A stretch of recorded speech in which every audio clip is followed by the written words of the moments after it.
Assalamualaikum warahmatullahi wabarakatuh. Perkenalkan nama saya Alvira Julivia dengan NIM 24500310084 dari kelas C. Di sini saya akan menjelaskan tentang penggunaan aplikasi Clipboard dan juga CropWatt yang berfungsi untuk mendapatkan data kebutuhan air dari masa tanam tumbuhan. Di sini pertama-tama kita buka dulu aplikasi Clipboard-nya. Di sini kita akan mendapatkan data curah hujan berdasarkan negara yang akan dipilih. Di sini kita bisa pilih daerah pos curah hujan berdasarkan data longitude ataupun latitudenya dan juga bisa berdasarkan country atau negaranya. Di sini agar mempermudah saya akan memilih dari negaranya langsung saja. Di sini saya akan memilih daerah di Indonesia. Tinggal diklik aja, lalu kita klik juga display all station within select country. Nah, muncul tampilannya seperti ini. Di sini di sebelah kiri itu ada data peta Indonesia, dan di sebelah kanannya ini ada data pos curah hujan dari setiap negara yang ada di Indonesia, dari Sabang hingga Merauke. Di sini kita bisa pilih negara mana yang akan kita eh, cari tahu curah hujannya atau pos curah hujannya. Di sini saya akan memilih Lembang, tinggal diklik aja. Habis itu diklik Export Select Station. Di sini kita pilih akan save datanya di mana. Di sini saya akan save di tugas aptek. Lalu kita ganti nama datanya Lembang.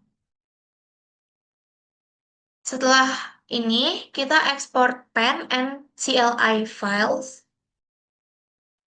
Nah, setelah seperti ini, artinya data yang kita pilih itu sudah terekspor, lalu kita tutup aplikasi Clipboard-nya, lalu kita sekarang buka aplikasi CropWatt.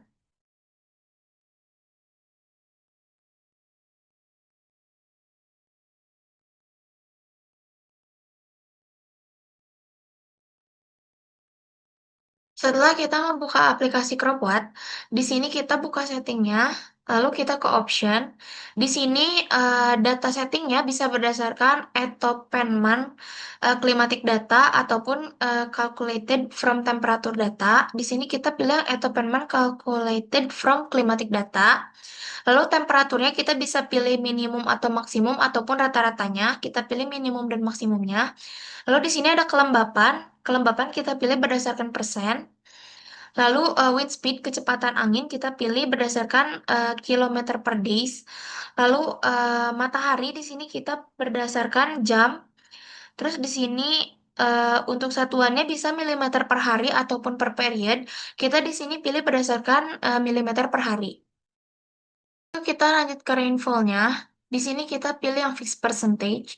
Lalu setelah itu kita ke non-rise-nya. Di sini kita pilih irrigate critical depletion. Lalu irrigation application-nya kita pilih yang refill soil to field capacity. Lalu rise scheduling-nya kita pilih yang irrigate at fixed water depth. Lalu di sini land preparation-nya kita pilih berdasarkan peraturan FAO aja. Setelah itu, kita klik OK. Setelah setting em, aplikasi CropWatt-nya, sekarang kita buka Climate atau ETO. Di sini kita akan mendapatkan data eh, minimum temperaturnya, maksimum temperatur, kelembapan, kecepatan angin, panas, dan juga lainnya. Di sini kita input data yang tadi dari ClimWatt ke aplikasi CropWatt, yaitu dengan cara pencet open. Lalu di sini kita pilih tadi di save di mana datanya.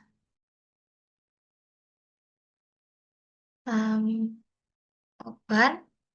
Nah, ini merupakan data temperatur, maksimum temperatur, minimum temperatur, terus kelembapan, kecepatan angin, dan juga panas dari stasiun Lembang. Setelah kita mendapatkan ini, kita ganti country-nya menjadi Indonesia. Lalu kita ke file, kita save session, lalu kita beri nama filenya Lembang itu.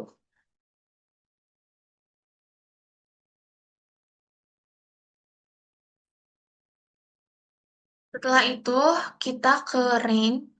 Di sini kita juga bisa pilih data curah hujan dari aplikasi Klimo tadi. Kita pilih em, di aplikasi yang tadi di save di aplikasi Klimwatt. Kita pilih yang .cli. Nah, ini merupakan data curah hujan di stasiun Lembang. Rata-ratanya dan juga curah hujannya berdasarkan USD method. Setelah itu kita buka crop. Nah, di sini kita akan menanam tanaman apa yang akan kita tanam. Di sini kita bisa mendapatkan nanti data dari mulai penanaman hingga panen. Di sini kita ke open. Terus di sini kita akan menanam padi misalnya. Lalu kita pilih aja menu FAO. Lalu kita cari ini rice. Nah, ini merupakan data yang didapatkan dari mulai KC dry, KC wet, dari penanaman hingga panen nanti. Selanjutnya kita pilih soil sekarang untuk data tanahnya. Kita harus mengetahui dulu jenis tanah apa di daerah tersebut. Di sini di daerah Lembang kita pilih yang black soil. Nah, di sini udah ada datanya otomatis, data dari tanah black soil tersebut yang ada di daerah Lembang. Setelah itu kita ke CWR. Di sini CWR-nya udah otomatis terisi. Lalu schedule-nya juga udah otomatis terisi. Selanjutnya, setelah kita mendapatkan data CWR dan juga schedule, di sini kita ke crop pattern. Di sini kita masukkan tanaman apa aja yang akan kita tanam. Kita akan memilih padi, terus padi juga, dan misalnya anggur. Setelah ini kita akan ganti tanggalnya. Ini persiapan untuk penanaman yang pertama itu mulai dari tanggal 2 Juli lalu selesai di tanggal 29 bulan 10. Selanjutnya berarti kita coba penanaman di tanggal 30 bulannya bulan 10. Untuk yang dan akan selesai di tanggal 26 bulan Februari. Berarti selanjutnya kita akan penanaman misalnya di tanggal 28 bulan 2 bulan sorry.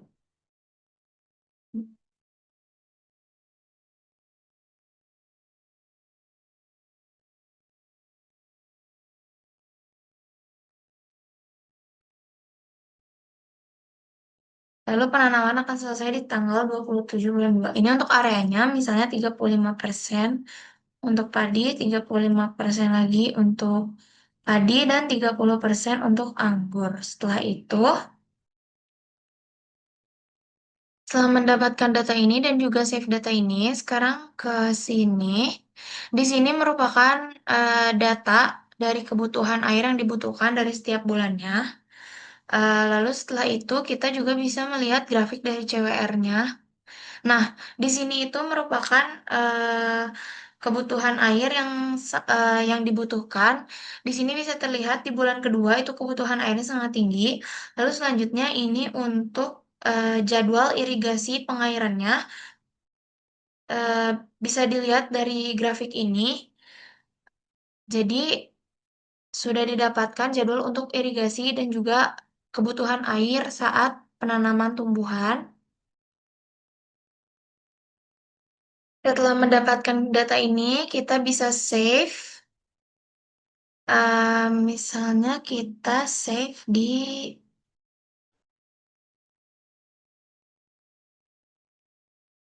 sini. Ini adalah jadwal pengairan. Setelah di save, selesai, dapat disimpulkan bahwa dari aplikasi Climwatt dan Cropwatt ini kita dapat hasil kita dapat output yaitu kebutuhan air dari penanaman hingga panen. Sekian yang bisa saya jelaskan. Terima kasih. Wassalamualaikum warahmatullahi wabarakatuh. Assalamualaikum warahmatullahi wabarakatuh. Perkenalkan nama saya Elvira Julivia dengan NIM 24500311084. Di sini saya akan membuat video tutorial ArcGIS. Untuk langkah pertama, em, kita di sini ke customize dulu. Di sini ke extension, pastikan semua data ini sudah terchecklist settingannya. Lalu setelah itu kita ke layer, lalu kita klik properties. Lalu di sini kita ke project koordinat sistem untuk menentukan koordinatnya. Lalu kita ke UTM data, lalu kita pilih yang WGS 1984 dikarenakan data kita berada di Danau Toba yang berada di Pulau Sumatera. Lalu kita di sini pilih UTM 1984 yang Northern zona 47. Lalu kita klik apply, lalu oke. Nah, untuk selanjutnya kita di sini add data. Pastikan kita sudah memiliki data Demnas. Di sini saya save, lalu di enter.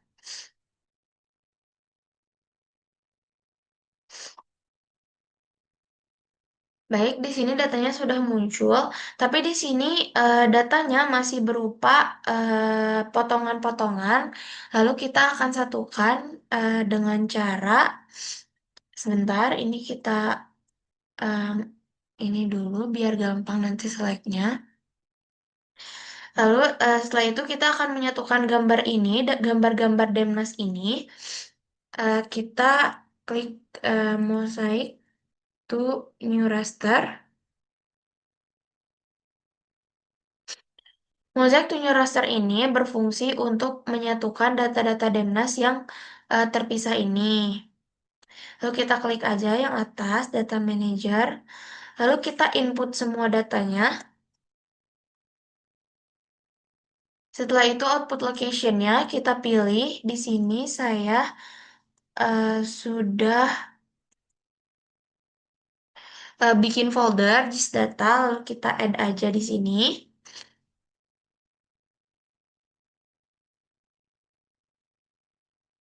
Di sini loading. Terus ini untuk rasternya kita kasih nama filenya itu merge.tif. Pastikan tidak ada spasi karena .tif ini memang sensitif terhadap spasi. Jadi kalau misalnya ada spasi, nanti tuh jadinya nggak bisa kebaca datanya. Jadi untuk save file-filenya nggak usah pakai spasi. Lalu selanjutnya kita ke spatial reference-nya, kita pilih yang geografi. Lalu kita pilih yang WGS 1984. Setelah itu, pixel type-nya kita pilih yang 32 bit float, lalu number of bands-nya kita klik 1. Habis itu oke.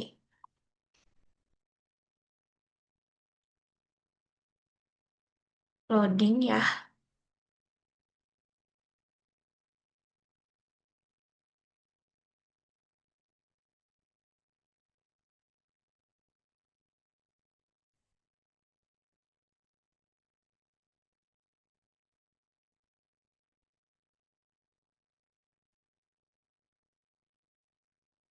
Nah, baik, di sini udah checklist, artinya mozaik to rasternya itu udah berhasil.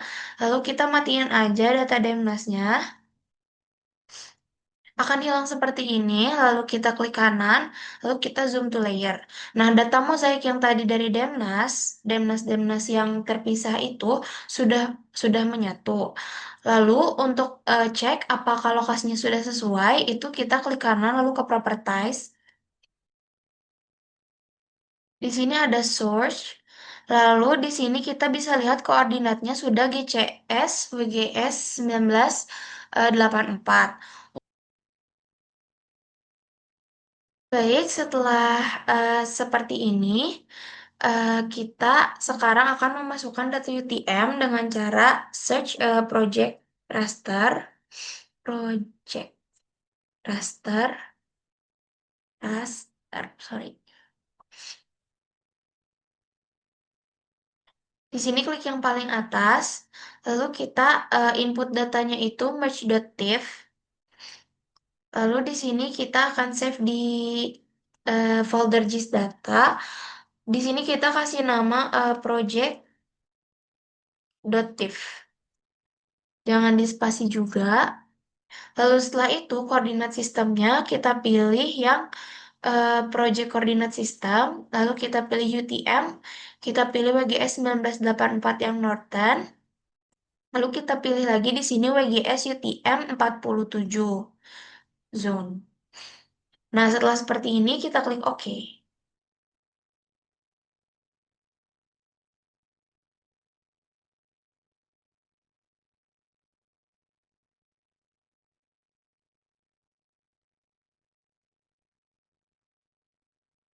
Di sini masih loading ya.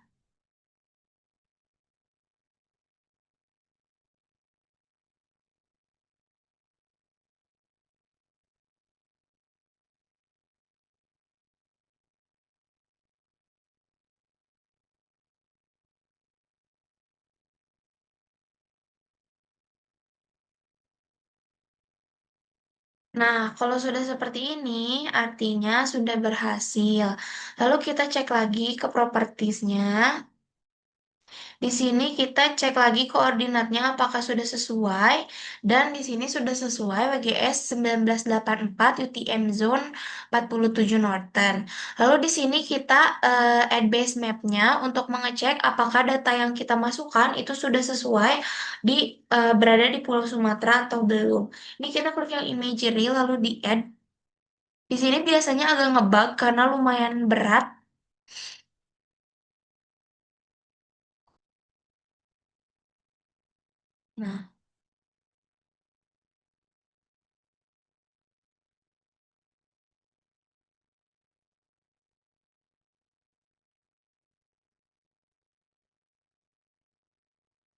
Nah, di sini bisa terlihat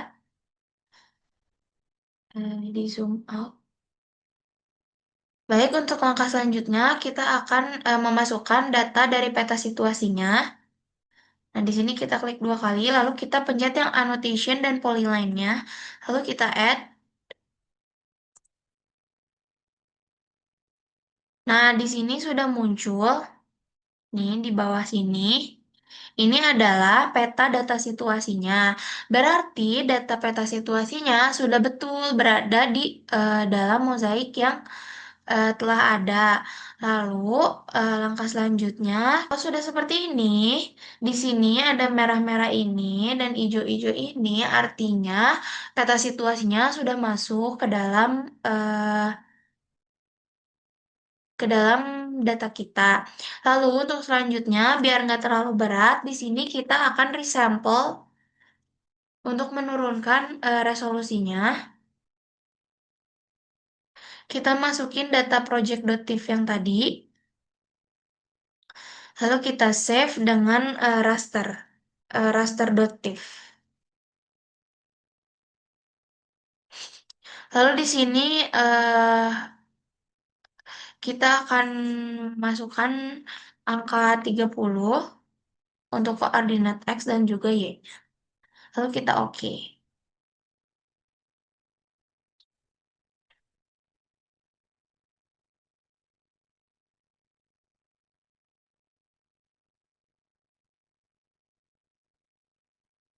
Oke, di sini eh, artinya sudah berhasil untuk resampelnya. Lalu selanjutnya kita akan ke geoprocessing. Nah, di sini kita ke environments. Lalu di sini kita ke parallel processing, kita buat menjadi angka 0. Lalu di oke. Baik, setelah ini kita ke fill.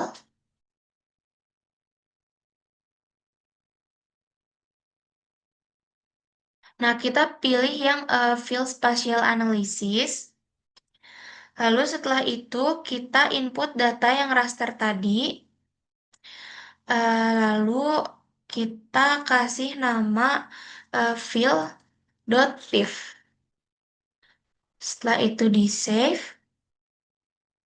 Oke.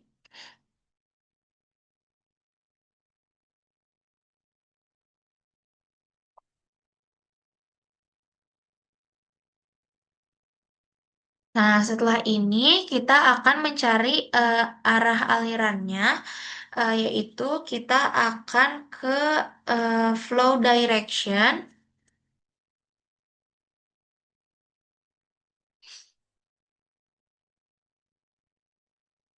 Di sini kita input datanya memasukkan data field.div tadi, lalu outputnya kita beri nama dengan FDR aja, .div.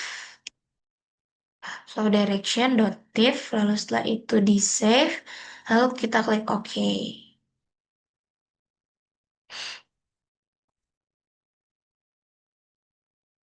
Nah, di sini artinya data flow direction-nya sudah berhasil digunakan. Lalu kita cek angkanya itu harus sesuai dengan ini. Kalau misalnya nggak kayak gini, artinya ada yang salah. Lalu untuk langkah selanjutnya, kita akan mencari titik air atau titik sungai di mana aja dengan flow accumulation.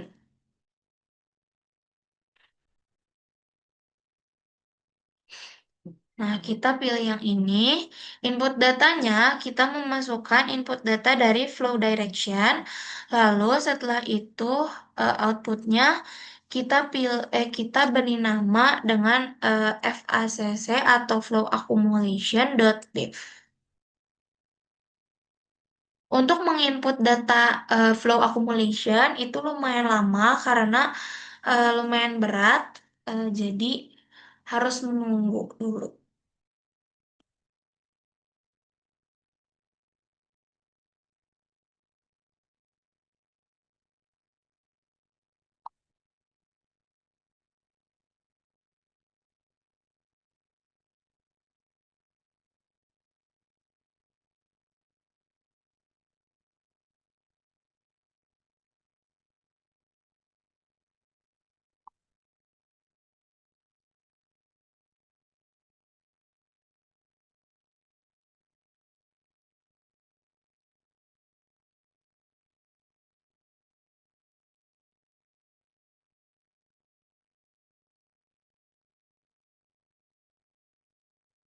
Di sini terlihat masih loading ya.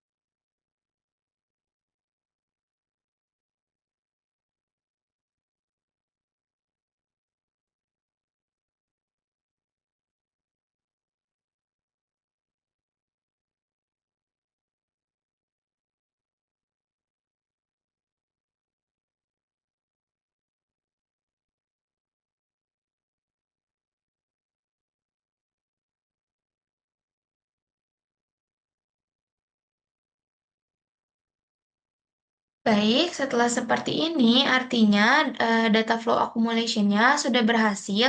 Di sini terlihat ada titik-titik putih. Ini merupakan titik-titik air atau sungainya. Nah, untuk melihat lebih jelas lagi, kita akan matiin aja ininya.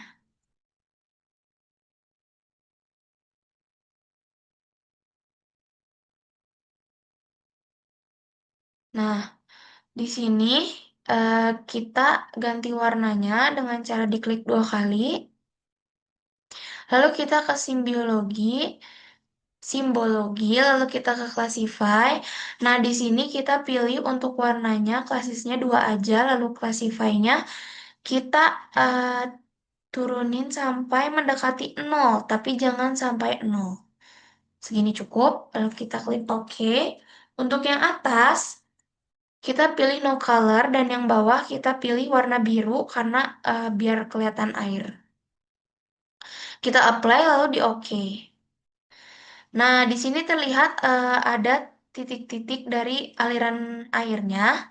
Lalu selanjutnya kita akan membuat titik bendung. Nah, membuat titik bendung ini dengan cara kita ke Windows, lalu ke katalog. Nah, di sini kita bikin new, lalu ke shapefile. Di sini kita bikin data titik bendung, lalu kita edit, kita pilih yang projected, lalu kita pilih yang UTM WGS 1984 Northern yang zona 47. Oke, kita ganti nama. Coba titik bendung Sitakurak.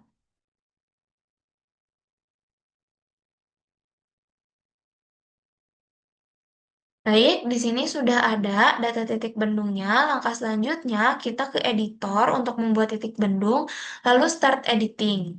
Kita pilih yang data tadi, titik bendung underscore Sitakurak, lalu kita klik OK. Nah, di sini kita continue, lalu untuk selanjutnya, kita klik editor lagi, lalu editing Windows, create fitur. Lalu kita klik tadi titik bendungnya. Lalu kita di zoom in. Nah, data-data sungai tadi itu sudah masuk ke peta situasinya, artinya sudah benar. Lalu langkah selanjutnya kita akan membuat titik bendung di A20. Kita cari dulu ini A18, A19, berarti ini A20. Lalu kita klik di sini titik bendungnya. Baik, setelah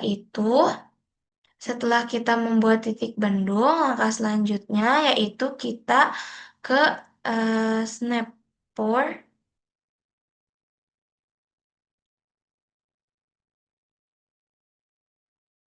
Baik, langkah selanjutnya setelah seperti ini, setelah kita membuat titik bendung, langkah selanjutnya yaitu kita harus mengunci titik bendungnya dengan search Snapboard Point.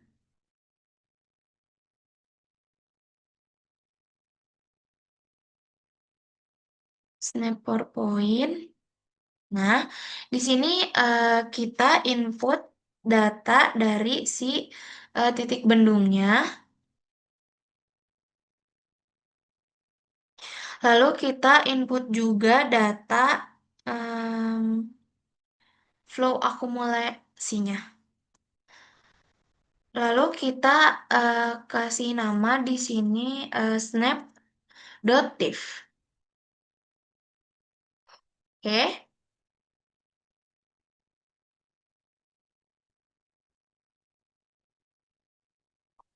Nah, baik.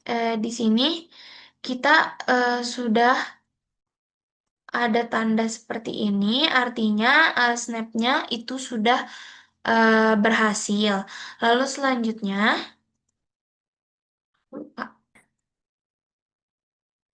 baik untuk selanjutnya kita akan delimiasi, yaitu kita ke watershed.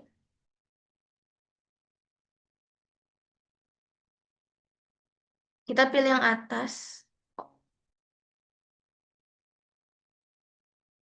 Maaf. Kita pilih yang atas. Lalu input datanya kita akan memasukkan data dari flow direction dan juga snappernya. Berarti yang pertama itu flow direction. Yang kedua itu snapper point-nya.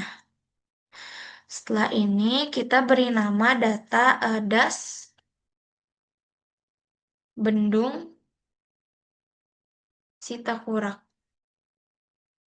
.diff.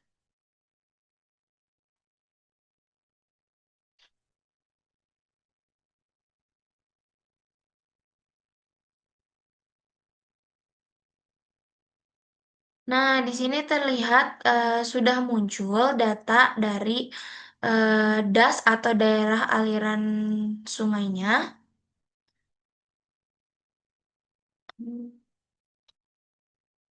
Baik, setelah dasnya seperti ini, setelah dasnya muncul seperti ini, biar terlihat lebih jelas nantinya kita akan ganti warnanya, kita ke properties, lalu kita ke display, di sini kita transparansinya 50%, lalu classify, kita pilih warnanya satu warna aja.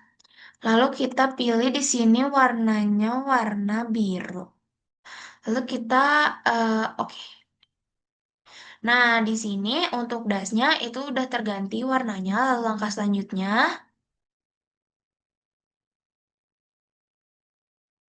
baik untuk selanjutnya kita coba di sini. Sebentar, agak ngebug. Lalu selanjutnya kita di sini coba nyalain database mapnya yang world imagery-nya.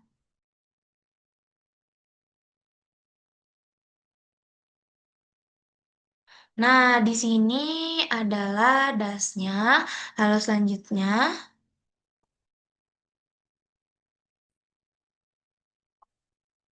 lalu setelah seperti ini, langkah selanjutnya itu kita ke layouting, kita klik yang layout view. Nah, lalu setelah ini kita di klik kanan, kita ke page and print setup. Lalu kita ubah di sini ukuran kertasnya menjadi A3. Mana? A3, A3. Nah, lalu kita pilih yang landscape, lalu kita klik OK. Nah, di sini kita coba perbesar gambarnya. Lagi deh. Segini cukup. Lalu langkah selanjutnya. Langkah selanjutnya kita akan membuat rectangle di sini.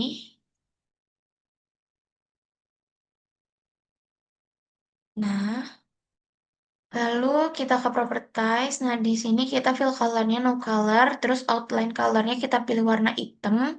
Lalu agak ditebelin aja. Lalu kita klik OK.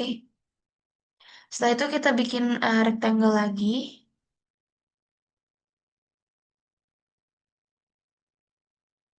Terus kita copy. Oh, oh. Nah, dalam ininya kita copy. Hmm. Nah,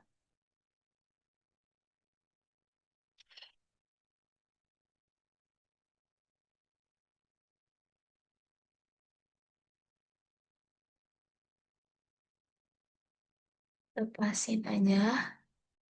Ini jadi turunin aja. Nah, terus kita pilih properti juga, lalu kita ini no color dan outline colornya hitam.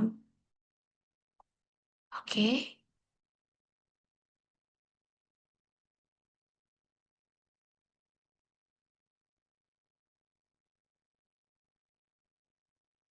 sebentar di part ini emang agak ngebug. Yang atas juga sama, kita pilih no color, terus kita pilih outline colornya warna hitam. Lalu langkah selanjutnya, kita pasin dulu deh. Nah, lalu langkah selanjutnya yaitu, baik selanjutnya di sini karena data Demnasnya itu udah nggak dipakai, jadi kita remove aja. Baik untuk langkah selanjutnya kita ke insert, kita ke data frame. Nah, lalu kita klik kanan kita activate.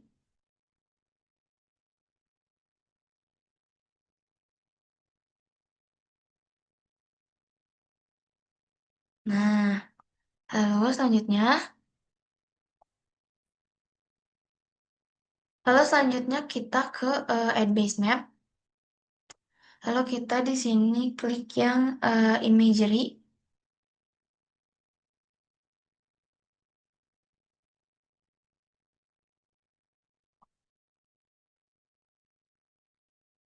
Lalu selanjutnya,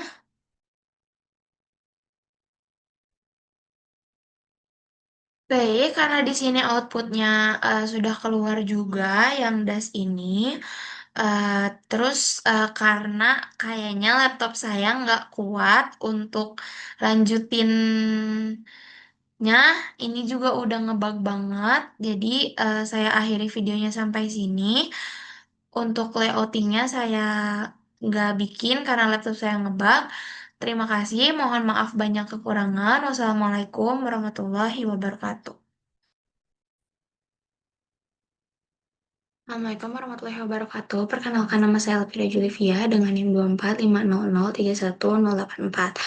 Baik, di sini saya akan melanjutkan menjelaskan mengenai software HKMS. Untuk pertama-tama kita akan buka dulu software HKMS-nya, lalu setelah itu kita ke new untuk membuat parameter.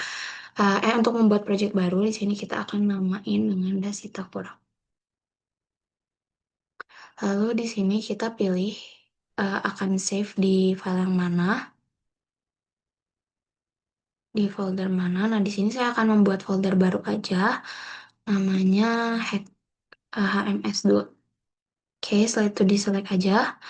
Lalu setelah itu default unit sistemnya kita ubah ke metric lalu di-create.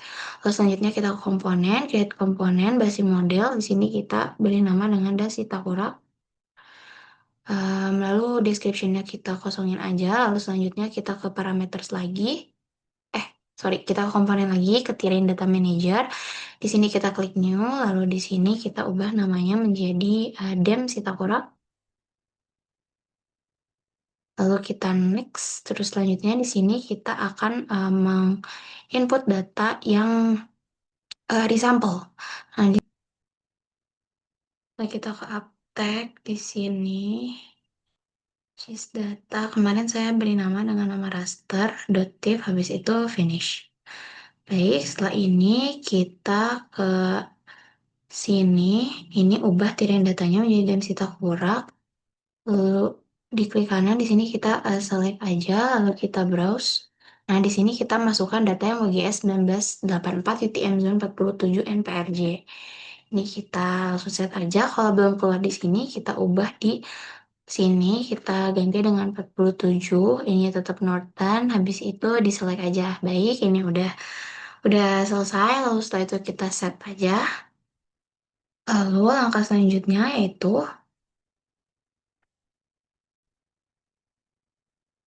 Baik, selanjutnya kita ke JIS. Di sini kita ke koordinat sistem. Nah, di sini tuh artinya udah ke save datanya. Terus sekarang ke em, baik, selanjutnya setelah kita memasukkan data tersebut, kita dan kita kurak lalu kita save. Oke, udah ke save, kita ke JIS. Nah, kita ke JIS, kita cek koordinat sistemnya. Nah, di sini udah ke save artinya. Lalu selanjutnya kita ke JIS lagi, lalu ke processing sync. Ini ditunggu aja. Oke, baik. Setelah ini kita ke JIS lagi, kita ke processing drainage.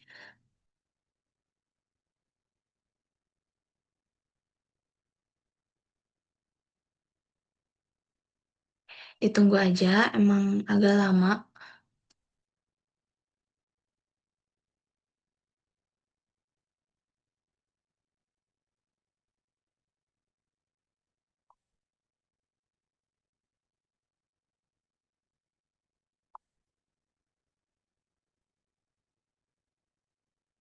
Si loading ya.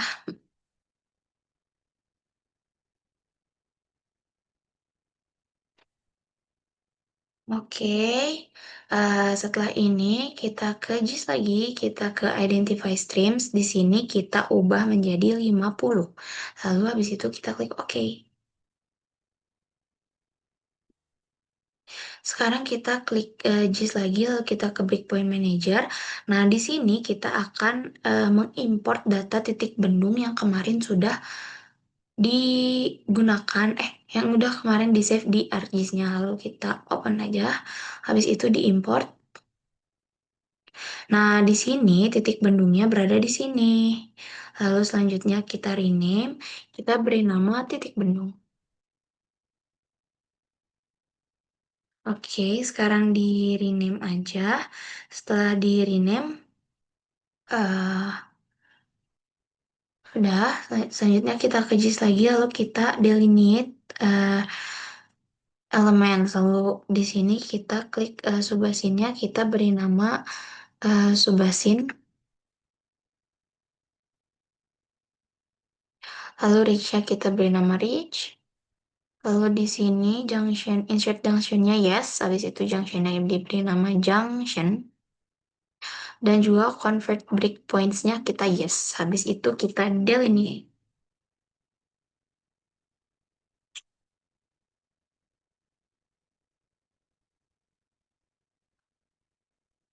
Nah, ini artinya sudah terdelineate. Lalu selanjutnya kita ke parameters, kita ke canopy, lalu kita change method. Nah, kita change method. Di sini kita yes. Terus di sini kita ubah menjadi simple canopy, lalu kita change aja. Selanjutnya kita ke parameters lagi, lalu di sini kita ke surface. Hmm, terus di sini kita ganti jadi metodenya simple surface. Lalu di change aja. Selanjutnya kita ke parameters lagi. Kita loss-nya itu kita change method lagi. Kita yes. Kita ubah menjadi yang defisit and constant. Nah, defisit and constant. Habis itu di change aja. Lalu selanjutnya kita ke parameters lagi. Lalu di sini kita ke yang transform. Nah, di sini change method lagi. Untuk yang transform, kita itu change metodenya ke yang non aja. Ini non, di change. Habis itu ke parameters lagi. Setelah itu kita ke snow, ke routing. Nah, di sini kita change metodenya. Setelah itu metodenya kita non lagi, habis itu di change aja. Oke, untuk selanjutnya kita akan mengisi parameter-parameter yang tadi kita ganti. Untuk yang pertama itu kita akan mengganti kanopinya dulu. Kanopi, yang simple kanopi ini kita initial storage-nya 10, ini 10, ini juga 10. Terus maximum storage-nya 49,5, ini 49,5 dan 49,5. Lalu selanjutnya untuk crop koefisiennya kita ganti menjadi 0,85. 0,85, 0,85. Lalu evapotranspirasinya kita ubah juga menjadi wet and dry periods. Ini juga dan ini juga. Lalu selanjutnya kita apply di X lalu kita save. Jangan lupa untuk selanjutnya kita akan mengisi parameter yang surface. Kita ke simple surface.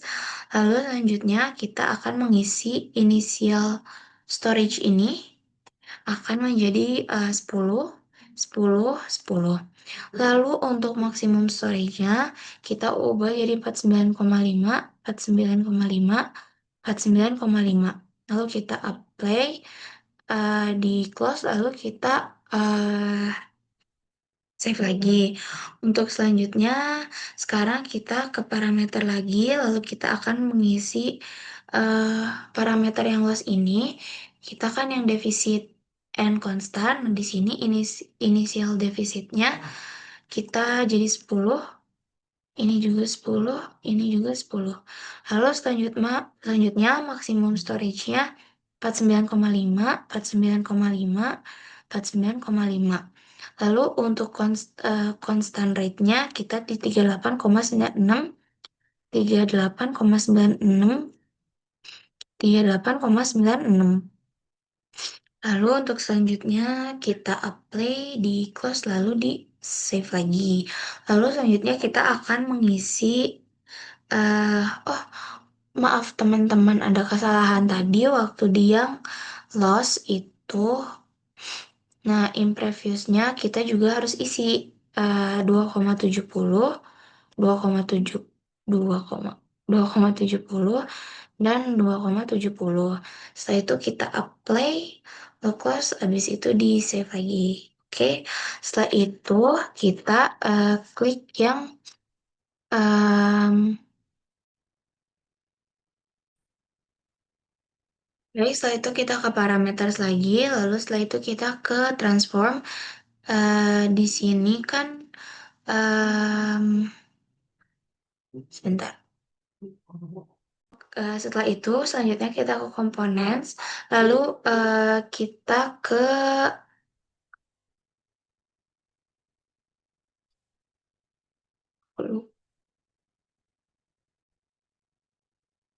baik, untuk selanjutnya kita ke komponen, lalu kita ke control specification manager, habis itu kita klik new, habis itu kita beri nama dengan debit andalan, andalan, itu kita create. Nah, setelah ini di close aja, lalu kita klik hmm, yang ini, control specification debit andalan. Oh, oh. Ternyata saya nulisnya debut. Harusnya debit ya, teman-teman. Debit andalan, lalu di description-nya di sini kita isi untuk start date-nya kita di 31 Desember. Sebentar. Baik, untuk selanjutnya kita ke sini, lalu kita start date-nya di sini kita mulai di tanggal 31 Desember 2004. Untuk jamnya kita di jam 00.00. Untuk apa ini? Untuk end date-nya kita di 31 Desember 2019. Untuk time-nya itu di 00.00.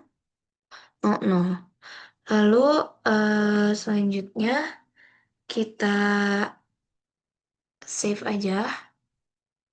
Ya baik, untuk selanjutnya setelah ini kita juga harus ganti intervalnya yang 1 day, habis itu kita save.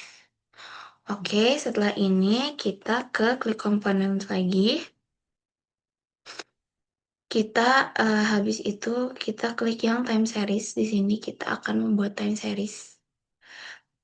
Lalu kita klik new, terus kita beri nama dengan hujan harian. Oh. Hujan harian, setelah itu di create aja. Nah, di sini time seriesnya kita ke yang hujan harian. Oke, nah di sini kita baik, untuk selanjutnya kita akan membuat lagi, kita akan ke komponen, lalu kita ke time series lagi. Di sini kita ubah menjadi data tipenya evapotranspirasi. Evapotranspiration gauge. Lalu setelah itu kita klik new, lalu kita di sini ganti namanya menjadi evapotranspirasi.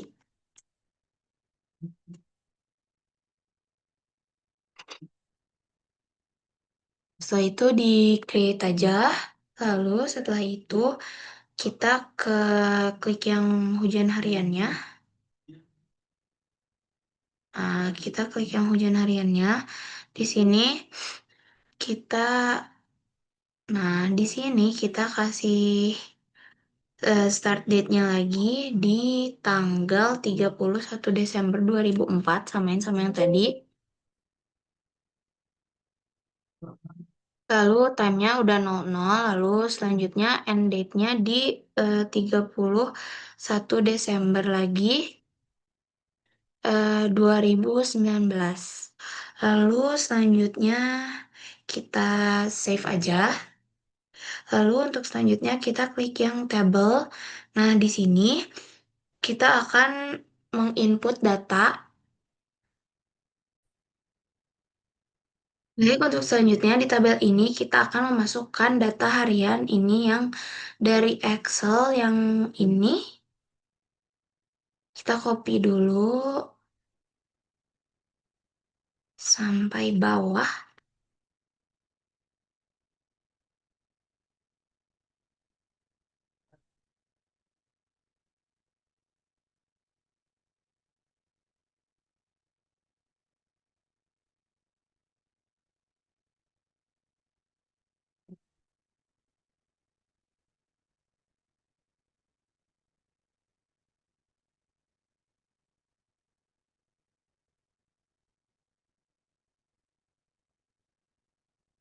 Nanti panjang ternyata.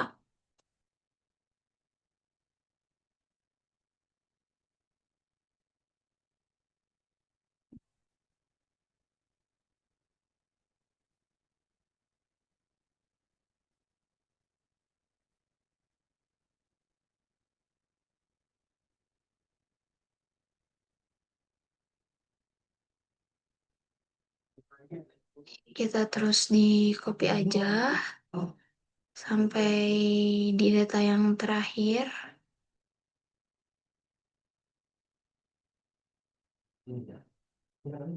Nah, oh,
nah ini kita di Ctrl C lalu setelah itu kita masuk ke sini dan kita Ctrl V.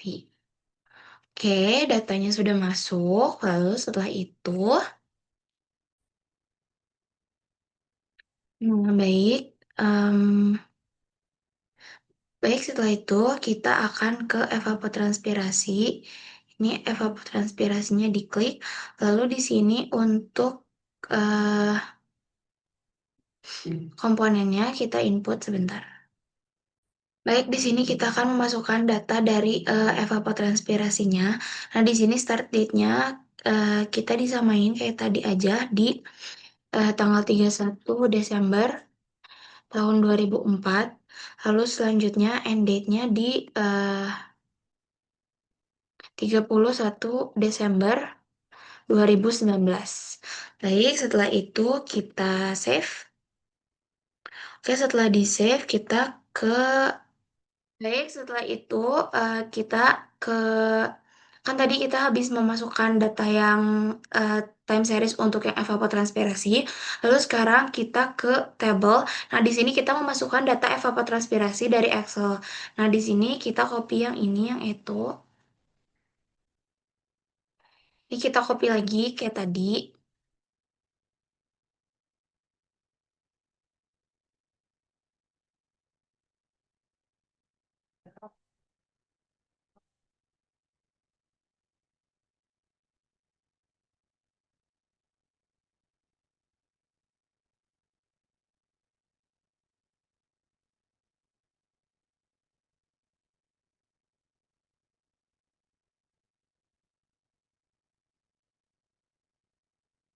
Nah, ini sampai paling bawah kita Ctrl C lalu kita buka ini. Nah, kita Ctrl V. Oke, di sini datanya sudah masuk. Lalu langkah selanjutnya yaitu untuk setelah memasukkan data evapotranspirasi, kita ke komponen, lalu kita ke meteorologic model manager, di sini kita klik new, lalu di sini kita beri nama dengan hujan harian. Hujan. Oke, lalu kita create. Setelah kita memasukkan ini, kita klik yang meteorologic models ini. Nah, kita klik yang hujan hariannya. Di sini kita akan mengisi yang uh, baik. Selanjutnya kita ke hujan harian ini. Lalu di sini evapotranspirasinya kita pilih yang spesifikasi evapotranspiration.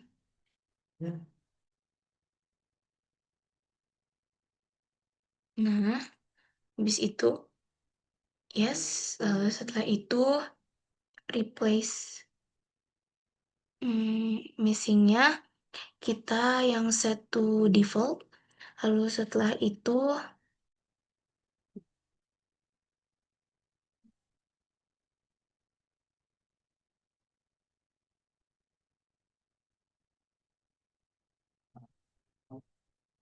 baik, selanjutnya kita ke basins. Nah, di sini basinnya kita pilih include subbasinnya yes.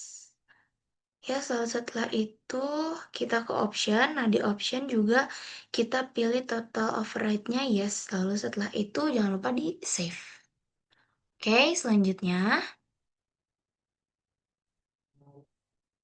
Baik, untuk selanjutnya kita ke specify heterograph. Di sini subbasinnya kita pilih hujan harian, dan juga hujan harian. Lalu selanjutnya specify evapotranspirasinya juga subbasinnya kita ganti menjadi evapotranspirasi. Nah, oke. Setelah itu kita eh, klik yang compute. Lalu kita ke create compute, kita pilih yang simulation run. Lalu setelah itu kita beri nama dengan debit air. Oke, kita beri nama debit ketersediaan air. Oke, setelah itu kita di next aja. Habis itu kita eh,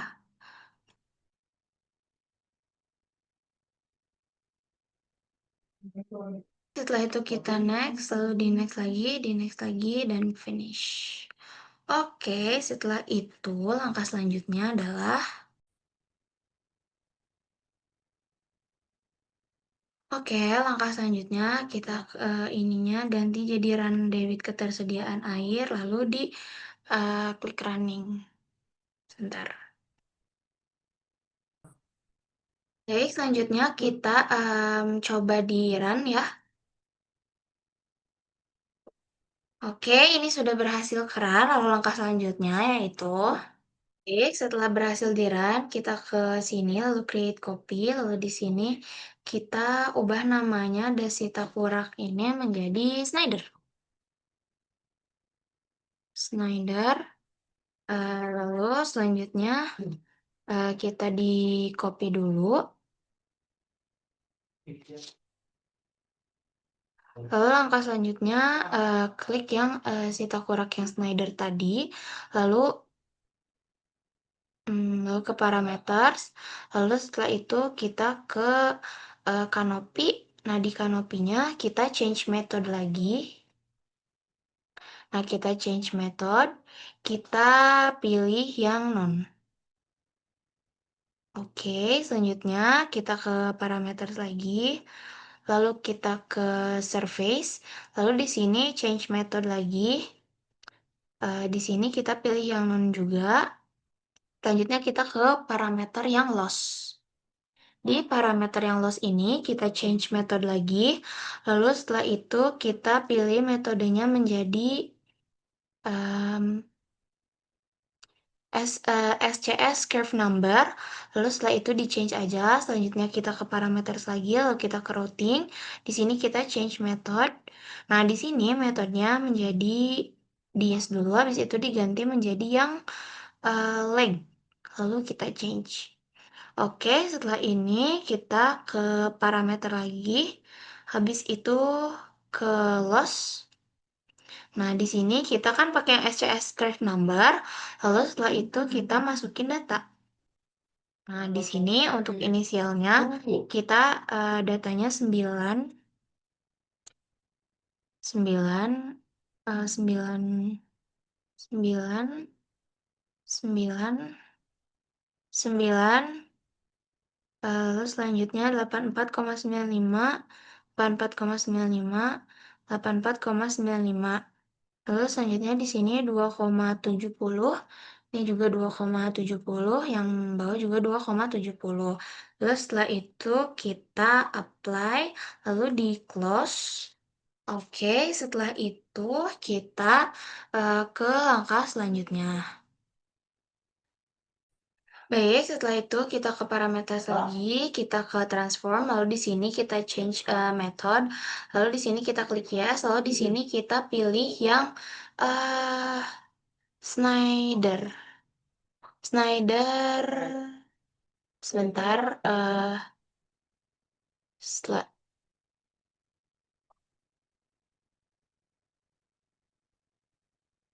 Snyder unit heterograph yang ini. Snyder unit heterograph. Oke, kita diklik itu. Sebentar. Baik, setelah itu langkah selanjutnya kita ke parameter, lalu kita ke transform. Nah, di sini, di transform ini, kita change method, lalu kita klik yes, lalu habis itu kita pilih yang Snyder unit heterograph yang standar, lalu kita change aja. Lalu setelah itu kita ke parameter lagi, di sini kita ke yang Snyder unit heterograph, lalu di sini kita lag time-nya 11,65. Lalu yang keduanya 6,52, lalu yang ketiga 10,76. Untuk yang picking koefisiennya kita 0,75, 0,75 dan 0,75. Lalu setelah itu kita apply, lalu di close, lalu kita save. Lalu setelah itu kita ke parameter lagi, kita ke routing. Nah, di routing ini kita klik yang leg ini, lalu kita leg time-nya eh lag time-nya itu kita pakai sebentar.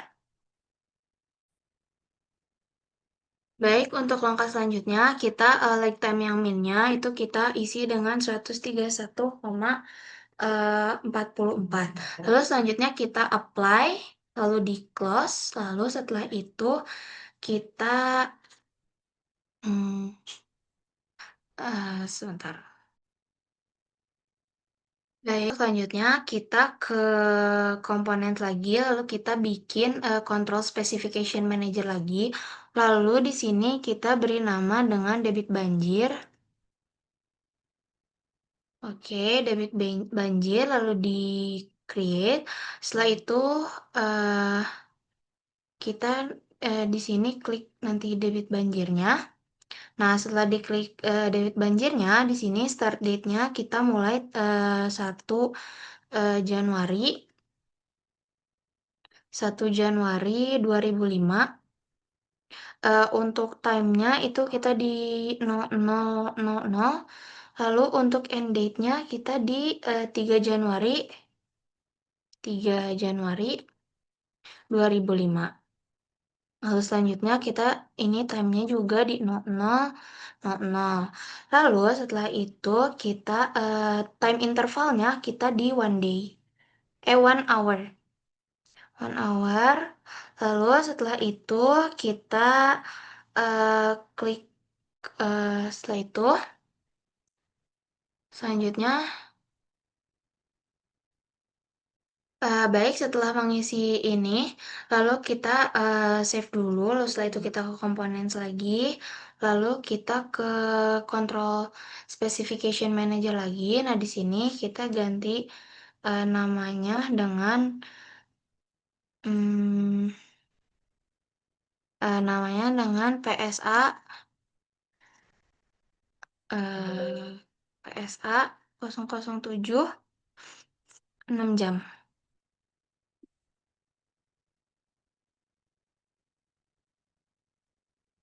Lalu di create aja. Lalu setelah itu kita klik yang PSA-nya. Ini untuk em, time intervalnya kita pilih yang 1 hour. Lalu untuk start date-nya kita pilih di tanggal 1 Januari 2005. Lalu untuk start time-nya eh, start time-nya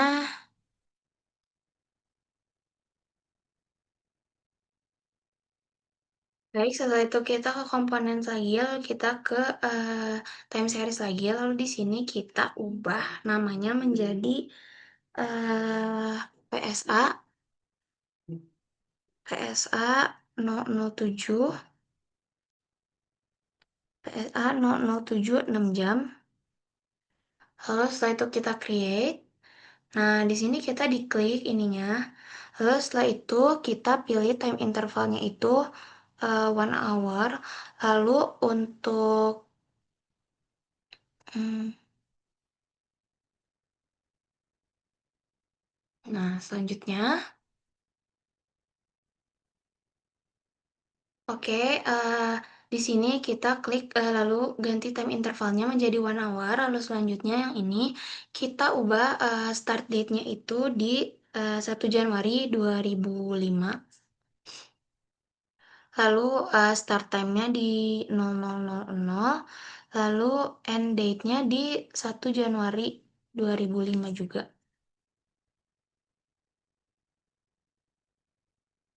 Dan end time-nya itu di jam 6.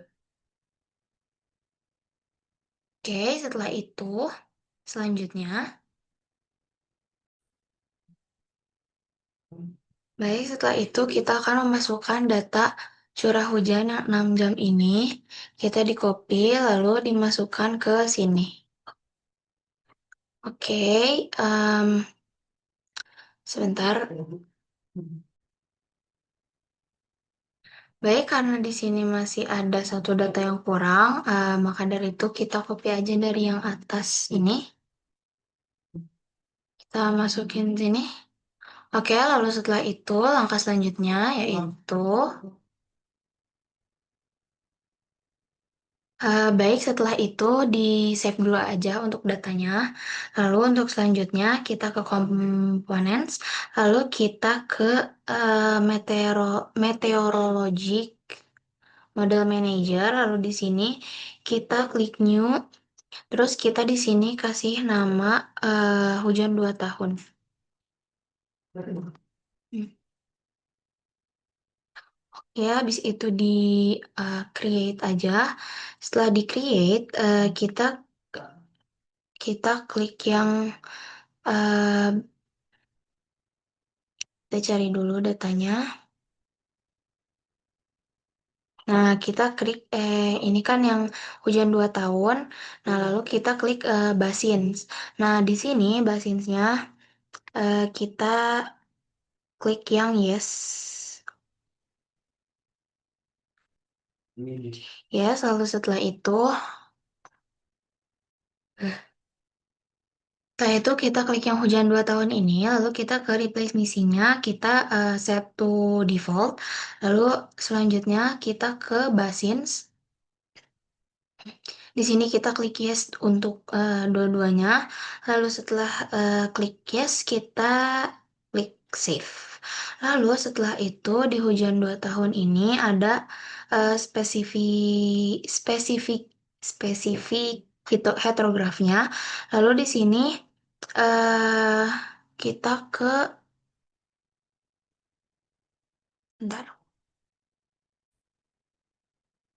Selanjutnya di sini subbasinnya kita pilih ke yang PSA 007 6 jam ini. Lalu kita Selanjutnya, nah, baik, selanjutnya setelah memasukkan ini, kita save datanya. Lalu setelah save, itu kita ke compute. Lalu kita ke simulation run manager. Lalu kita di sini klik yang new. Lalu di sini kita ubah menjadi namanya debit banjir. Debit banjir, oke. Habis itu kita next. Oke, next.